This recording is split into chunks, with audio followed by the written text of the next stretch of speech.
All right, guys.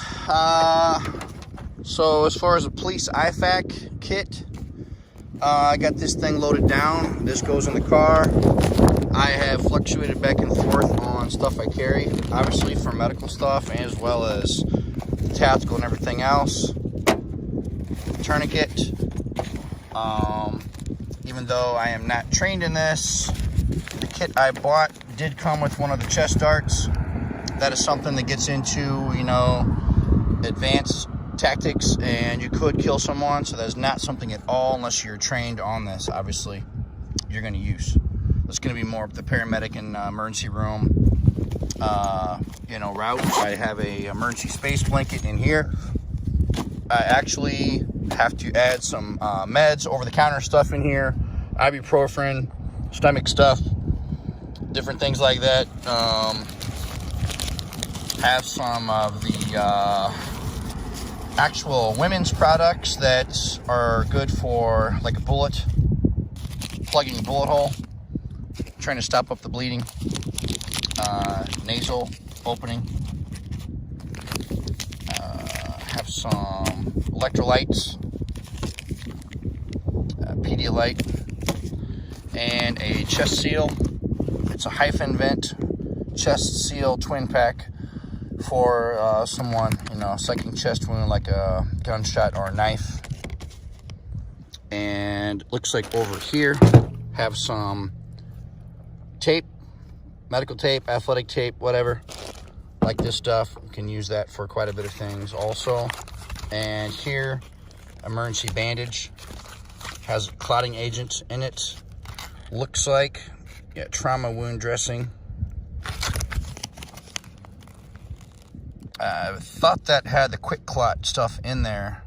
However, I do not see it. Looks like that is just the little plastic deal which helps tighten it down. Maybe thinking of one of my other bandages on there for that.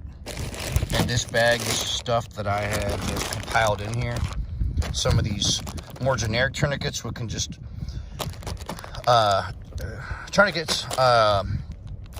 they can just be used to kind of tighten some bandages down with, some gauze, band-aids, larger gauze pads, and some really big gauze, like abdominal pads in the back here. So here, hemorrhage control bandage. Again, another bandage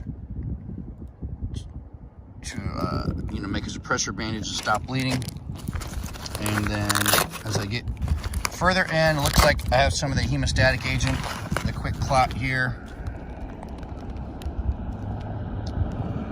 Wound treatment, severe bleeding, promotes coagulation, works in hypothermic conditions, helps to clot blood.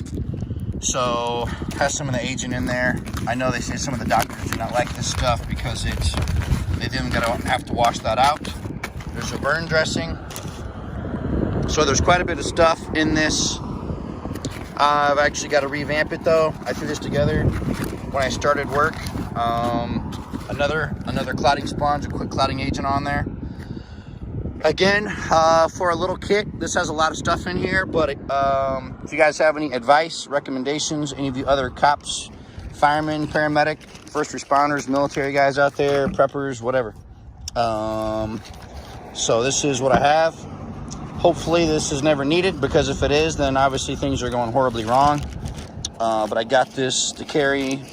Should there be anything I also respond to, which is like a mass casualty event. I mean, this is not going to save a lot of people, but if I can use this on other people besides myself, it could potentially slow down or stop bleeding on several people. If go to an accident, active shooter, just any of those things. So trying to get this back in here, and since I learned that keeping it organized is obviously sometimes the hardest part with all this stuff. So again, I would give these things a shot, and I think personally I have also a setup at my house that stays there. One thing I can't stress enough on things I've just learned over the years through tactical training, police training, being a prepper, is that You know, I used to be guilty of this. I would take items out and put them in another bag if I needed them and start moving things around. When you do that, you're going to lose everything then. And when you need the stuff, you're going to have no idea where anything's at. So what you really got to do is when you set a bag up or something for work like this and your girlfriend or your friend or somebody gets cut, you know, use your bag at your house for that. Do not go into the bag that's for work, vice versa. You keep everything separate in that manner because, like I said, one of the biggest things you're going to do is you're going to start mixing things around, mix and matching things, and you're going to lose it all. So I hope this really helps you guys out. Just remember, stick with the basics, get the training on how to use it, and you should be good. All right, guys, God bless.